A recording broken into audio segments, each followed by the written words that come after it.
I'd like to tell you about the strangest secret in the world.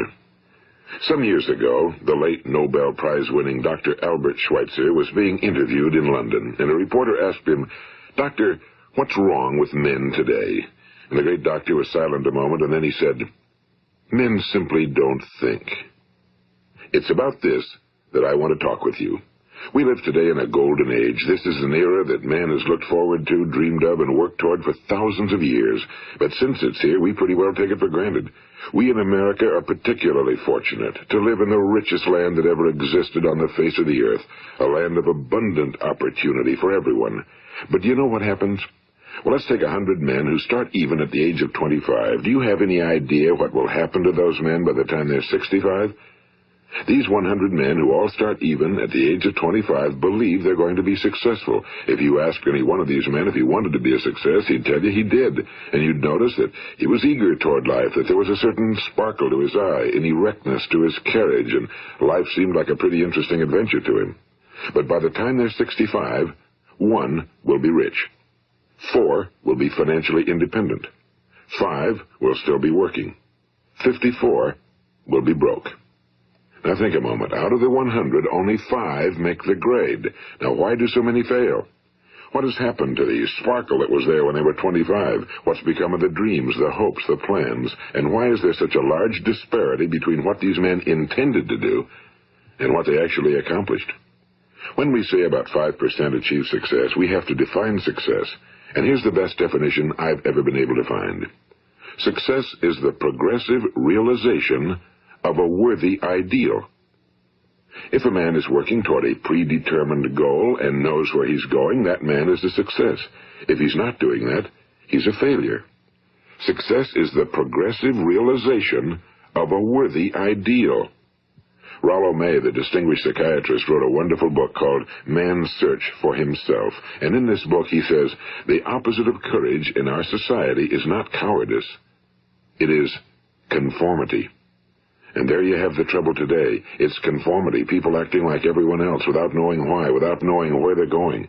Now think of it. In America right now, there are over 18 million people 65 years of age and older. And most of them are broke. They're dependent on someone else for life's necessities. Now, we learn to read by the time we're 7. We learn to make a living by the time we're 25. Usually by that time, we're not only making a living, we're supporting a family. And yet by the time we're 65, we haven't learned how to become financially independent in the richest land that has ever been known. Why? We conform. And the trouble is that we're acting like the wrong percentage group, the 95 who don't succeed. Now, why do these people conform? Well, they really don't know. These people believe that their lives are shaped by circumstances, by things that happen to them, by exterior forces. They're outer-directed people. A survey was made one time that covered a lot of men, working men, and these men were asked, "Why do you work? Why do you get up in the morning?" 19 out of 20 had no idea. If you ask them, they'll say, well, everyone goes to work in the morning, and that's the reason they do it, because everyone else is doing it. Now let's get back to our definition of success. Who succeeds? The only person who succeeds is the person who is progressively realizing a worthy ideal. He's the person who says, I'm going to become this, and then begins to work toward that goal. I'll tell you who the successful people are. A success is the school teacher who's teaching school because that's what he or she wants to do. The success is the woman who's a wife and mother because she wanted to become a wife and mother and is doing a good job of it. The success is the man who runs the corner gas station because that was his dream. That's what he wanted to do. The success is the successful salesman who wants to become a top-notch salesman and grow and build with his organization. A success is anyone who is doing deliberately a predetermined job because that's what he decided to do deliberately. But only 1 out of 20 does that. That's why today there isn't really any competition unless we make it for ourselves. Instead of competing, all we have to do is create. You know, for 20 years, I looked for the key which would determine what would happen to a human being. Was there a key I wanted to know which would make the future a promise that we could foretell to a large extent? Was there a key that would guarantee a person's becoming successful if he only knew about it and knew how to use it? Well, there is such a key, and I've found it. Have you ever wondered why so many men work so hard and honestly without ever achieving anything in particular, and others don't seem to work hard and yet seem to get everything?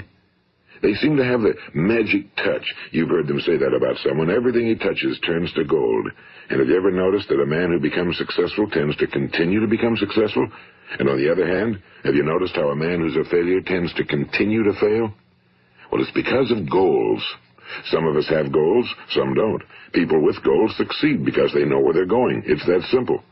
Think of a ship leaving a harbor, and think of it with the complete voyage mapped out and planned. The captain and crew know exactly where it's going and how long it'll take. It has a definite goal. Now, 9,999 times out of 10,000, it will get to where it started out to get. Now, let's take another ship, just like the first, only let's not put a crew on it or a captain at the helm. Let's give it no aiming point, no goal, no destination. We just start the engines and let it go. I think you'll agree with me that if it gets out of the harbor at all, it will either sink or wind up on some deserted beach, a derelict. It can't go anyplace because it has no destination and no guidance, and it's the same with a human being. Take the salesman, for example. There's no other person in the world today with the future of a good salesman. Selling is the world's highest paid profession, if we're good at it and if we know where we're going. Every company needs top-notch salesmen, and they reward those men. The sky's the limit for them. But how many can you find? Someone once said the human race is fixed, not to prevent the strong from winning, but to prevent the weak from losing. The American economy today can be likened to a convoy in time of war. The entire economy is slowed down to protect its weakest link, just as the convoy had to go at the speed that would permit its slowest vessel to remain in formation. That's why it's so easy to make a living today. It takes no particular brains or talent to make a living and support a family today. So we have a plateau of so-called security, if that's what a person's looking for. But we do have to decide how high above this plateau we want to aim. Now let's get back to the strangest secret in the world, the story that I wanted to tell you today. Why do men with goals succeed in life and men without them fail? Well, let me tell you something which, if you really understand it, will alter your life immediately. If you understand completely what I'm going to tell you from this moment on, your life will never be the same again. You will suddenly find that good luck just seems to be attracted to you. The things you want just seem to fall in line, and from now on you won't have the problems, the worries, the gnawing lump of anxiety that perhaps you've experienced before. Doubt, fear, well, they'll be things of the past. Here's the key to success and the key to failure. We become what we think about. Now let me say that again. We become what we think about. Throughout all history, the great wise men and teachers, philosophers and prophets have disagreed with one another on many different things. It's only on this one point that they are in complete and unanimous agreement. Listen to what Marcus Aurelius, the great Roman emperor, said. A man's life is what his thoughts make of it. Disraeli said this, everything comes if a man will only wait. I've brought myself by long meditation to the conviction that a human being with a settled purpose must accomplish it, and that nothing can resist a will that will stake even existence for its fulfillment. Ralph Waldo Emerson said this, a man is what he thinks about all day long. William James said, the greatest discovery of my generation is that human beings can alter their lives by altering their attitudes of mind. And he also said, we need only in cold blood act as if the thing in question were real, and it will become infallibly real by growing into such a connection with our life that it will become real. It will become so knit with habit and emotion that our interest in it will be those which characterize belief. And he also said, if you only care enough for a result, you will almost certainly attain it. If you wish to be rich, you will be rich. If you wish to be learned, you will be learned. If you wish to be good, you will be good. Only you must then really wish these things and wish them exclusively, and not wish at the same time 100 other incompatible things just as strongly. In the Bible, you read in Mark 9:23, if thou canst believe, all things are possible to him that believeth.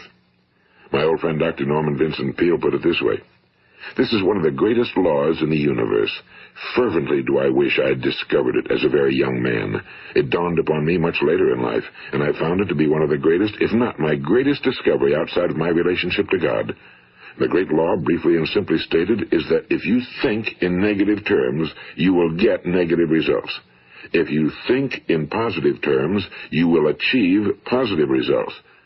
That is the simple fact, he went on to say, which is at the basis of an astonishing law of prosperity and success. In 3 words, believe and succeed. William Shakespeare put it this way: our doubts are traitors and make us lose the good we oft might win by fearing to attempt. George Bernard Shaw said, people are always blaming their circumstances for what they are. I don't believe in circumstances. The people who get on in this world are the people who get up and look for the circumstances they want, and if they can't find them, make them. Well, it's pretty apparent, isn't it? And every person who discovered this for a while believed that he was the first one to work it out. We become what we think about. Now, it stands to reason that a person who's thinking about a concrete and worthwhile goal is going to reach it, because that's what he's thinking about, and we become what we think about. Conversely, the man who has no goal, who doesn't know where he's going, and whose thoughts must therefore be thoughts of confusion and anxiety and fear and worry, becomes what he thinks about. His life becomes one of frustration and fear and anxiety and worry.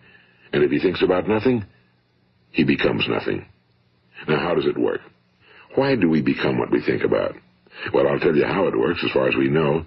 Now, to do this, I want to tell you about a situation that parallels the human mind. Suppose a farmer has some land, and it's good fertile land. Now, the land gives the farmer a choice. He may plant in that land whatever he chooses. The land doesn't care. It's up to the farmer to make the decision. Now, remember, we're comparing the human mind with the land because the mind, like the land, doesn't care what you plant in it. It will return what you plant, but it doesn't care what you plant. Now let's say that the farmer has 2 seeds in his hand. One is a seed of corn, the other is nightshade, a deadly poison. He digs 2 little holes in the earth and he plants both seeds, one corn, the other nightshade.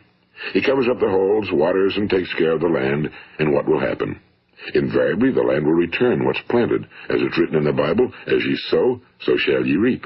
Now remember, the land doesn't care. It'll return poison in just as wonderful abundance as it will corn. So up come the 2 plants, one corn, one poison.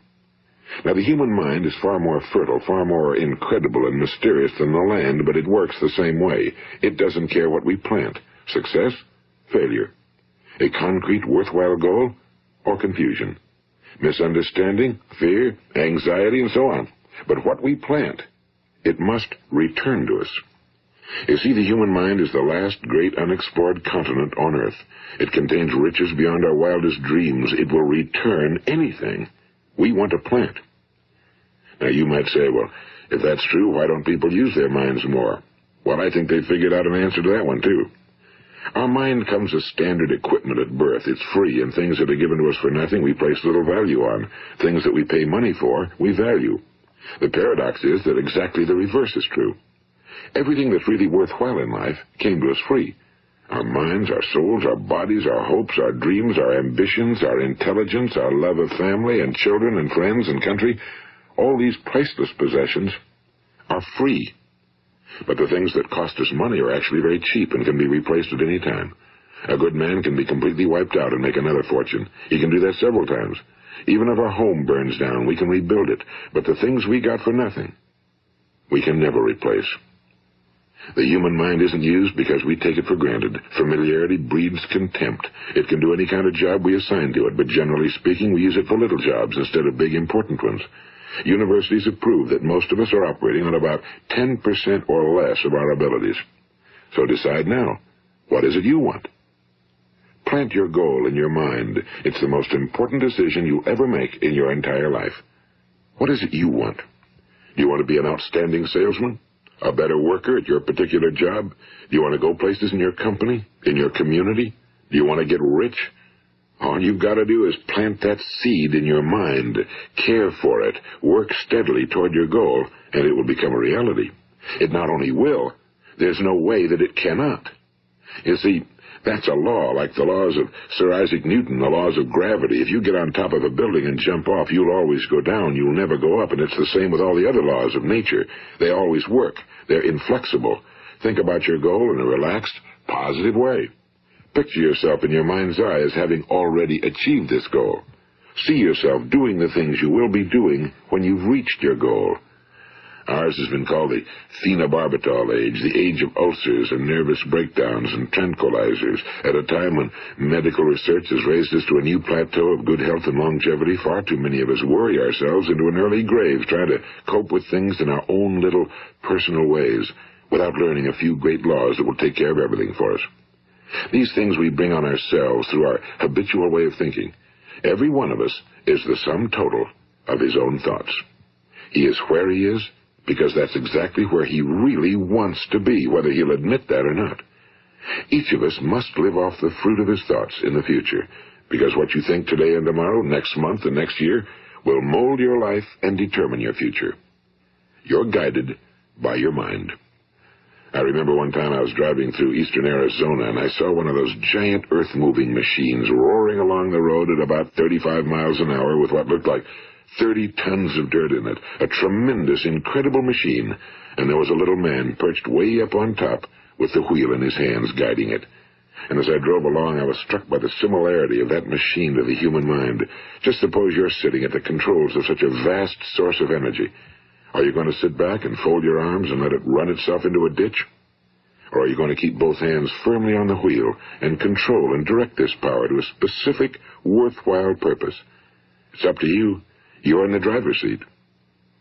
You see, the very law that gives us success is a two-edged sword. We must control our thinking. The same rule that can lead a man to a life of success, wealth, happiness, and all the things he ever dreamed of for himself and his family. That very same law can lead him into the gutter. It's all in how he uses it, for good or for bad. This is the strangest secret in the world. Now, why do I say it's strange, and why do I call it a secret? Actually, it isn't a secret at all. It was first promulgated by some of the earliest wise men, and it appears again and again throughout the Bible, but very few people have learned it, understand it. That's why it's strange, and why for some equally strange reason it virtually remains a secret. I believe that you could go out and walk down the main street of your town and ask one man after another what the secret of success is, and you probably wouldn't run into one man in a month who could tell you. Now, this information is enormously valuable to us if we really understand it and apply it. It's valuable to us not only for our own lives, but the lives of those around us, our families, employees, associates, and friends. Life should be an exciting adventure. It should never be a bore. A man should live fully, be alive. He should be glad to get out of bed in the morning. He should be doing a job he likes to do because he does it well. One time I heard Grove Patterson, the great late editor-in-chief of the Toledo Daily Blade, make a speech, and as he concluded his speech, he said something I've never forgotten. He said, "My years in the newspaper business have convinced me of several things. Among them, that people are basically good, and that we came from someplace, and we're going someplace. So we should make our time here an exciting adventure. The architect of the universe didn't build a stairway leading nowhere." And the greatest teacher of all, the carpenter from the plains of Galilee, gave us the secret time and time again. As ye believe, so shall it be done unto you. I've explained the strangest secret in the world and how it works.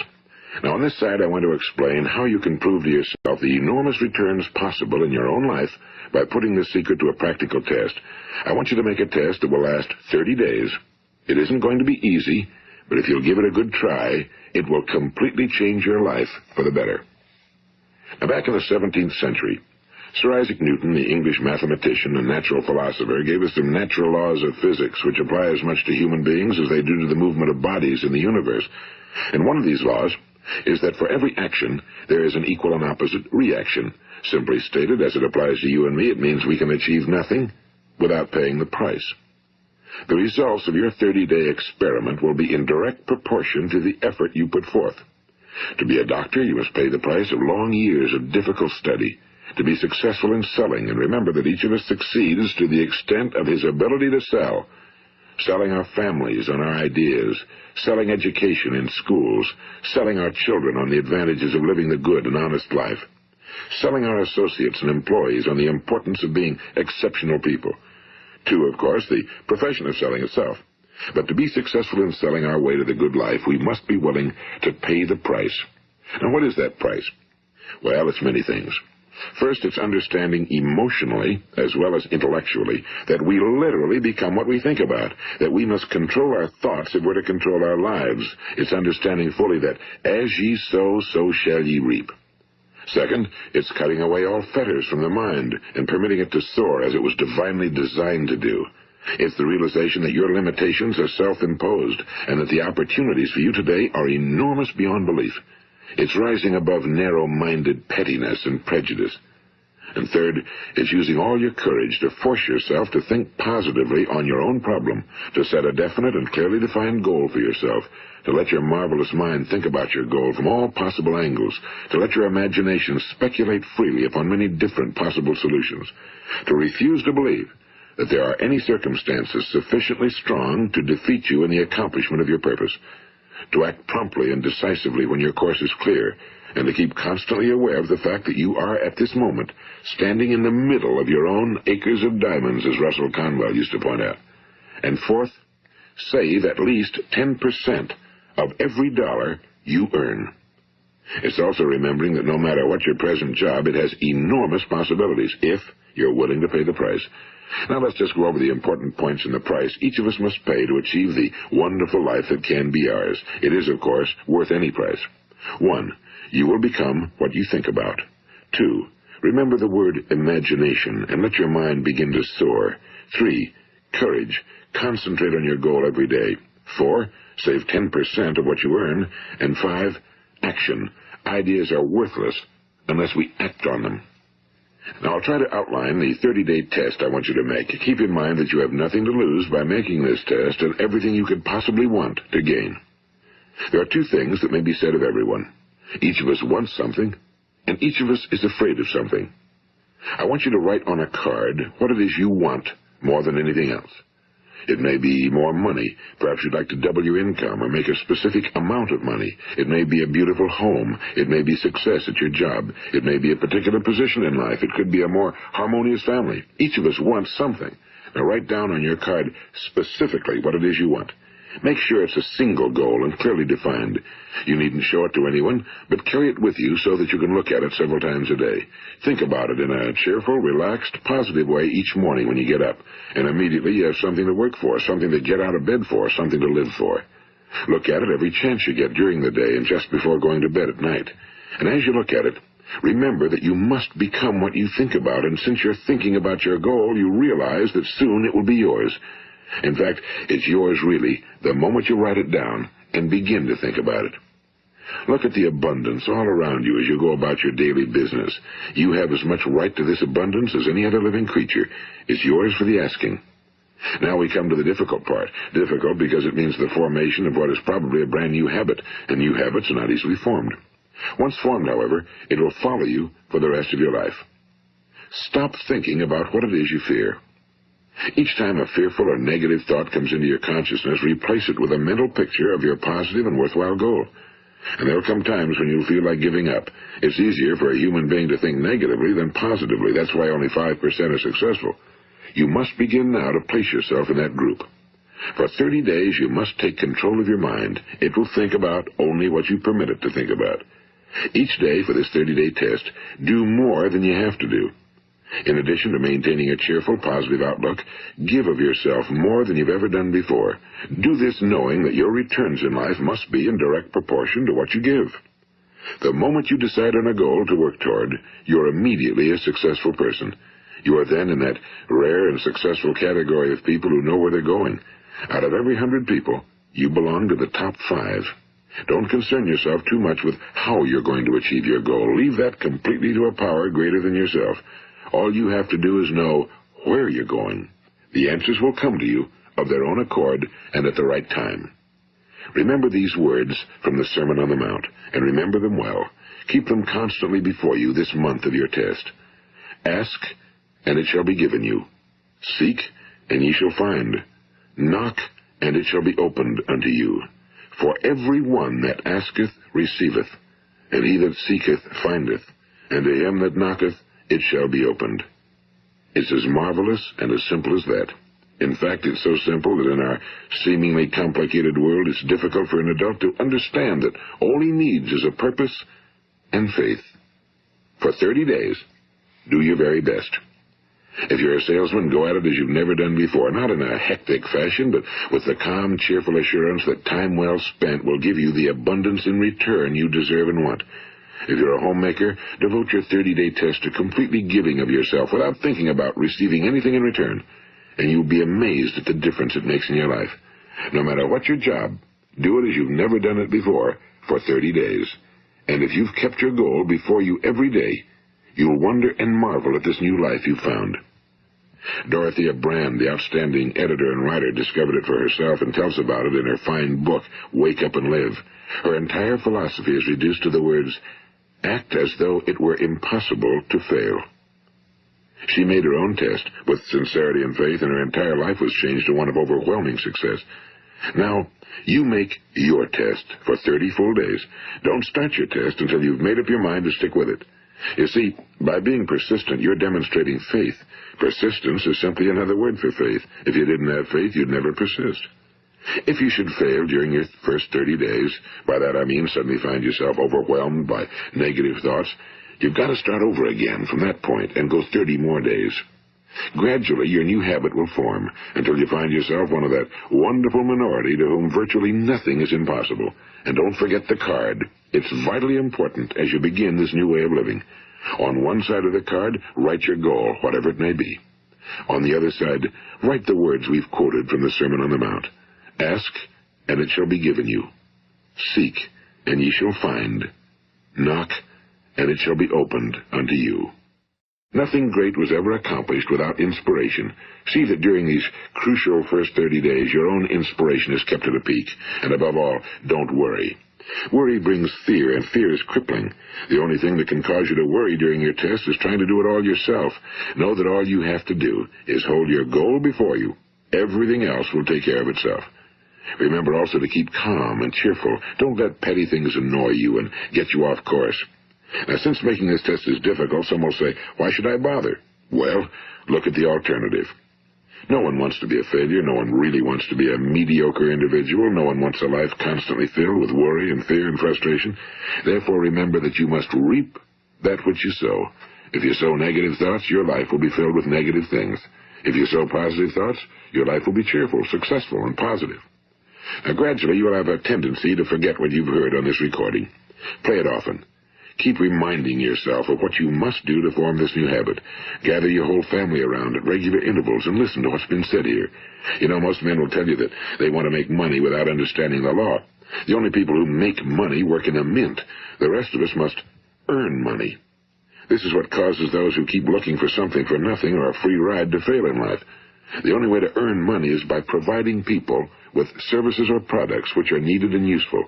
We exchange our time and our product or service for the other man's money. Therefore, the law is that our financial return will be in direct proportion to our service. Now, success is not the result of making money. Making money is the result of success, and success is in direct proportion to our service. Most people have this law backwards. They believe that you're successful if you earn a lot of money. The truth is that you can only earn money after you're successful. It's like the story of the man who sat in front of the stove and said to it, give me heat, and then I'll add the wood. How many men and women do you know, or do you suppose there are today, who take the same attitude toward life? There are millions.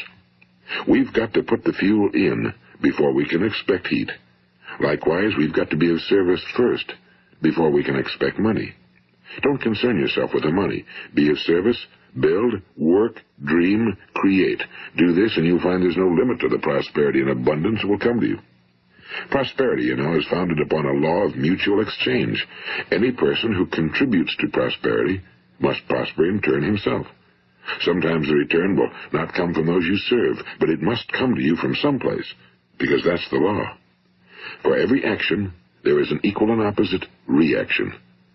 As you go daily through your 30-day test period, remember that your success will always be measured by the quality and quantity of service you render, and money is a yardstick for measuring this service. No man can get rich himself unless he enriches others. Now, there are no exceptions to a law. You can drive down any street in America and from your car estimate the service that's being rendered by the people living on that street. Had you ever thought of this yardstick before? It's interesting. Some, like ministers and priests and other devoted people, measure their returns in the realm of the spiritual, but again, their returns are equal to their service. Once this law is fully understood, any thinking person can tell his own fortune. If he wants more, he must be of more service to those from whom he receives his return. If he wants less, he has only to reduce his service. This is the price you must pay for what you want. If you believe you can enrich yourself by deluding others, you can end only by deluding yourself. It may take some time, but just as surely as you breathe, you'll get back what you put out. Don't ever make the mistake of thinking you can avert this. It's impossible. The prisons and the streets where the lonely walk are filled with people who tried to make new laws just for themselves. We may avoid the laws of man for a while, but there are greater laws that cannot be broken. An outstanding medical doctor recently pointed out 6 steps that will help you realize success. 1. Set yourself a definite goal. 2. Quit running yourself down. 3. Stop thinking of all the reasons why you cannot be successful and instead think of all the reasons why you can. 4. Trace your attitudes back through your childhood and try to discover where you first got the idea you couldn't be successful, if that's the way you've been thinking. 5. Change the image you have of yourself by writing out a description of the person you would like to be. And 6. Act the part of the successful person you have decided to become. The doctor who wrote those words is a noted West Coast psychiatrist, Dr. David Harold Fink. Do what the experts since the dawn of recorded history have told you you must do. Pay the price by becoming the person you want to become. It's not nearly as difficult as living unsuccessfully. Make your 30-day test, then repeat it again, and each time it will become more a part of you until you'll wonder how you could ever have lived any other way. Live this new way, and the floodgates of abundance will open and pour over you more riches than you may have dreamed existed. Money? Yes, lots of it. But what's more important, you'll have peace. You'll be in that wonderful minority who lead calm, cheerful, successful lives. Start today. You have nothing to lose, but you have a whole life to win. This is Earl Nightingale, and thank you.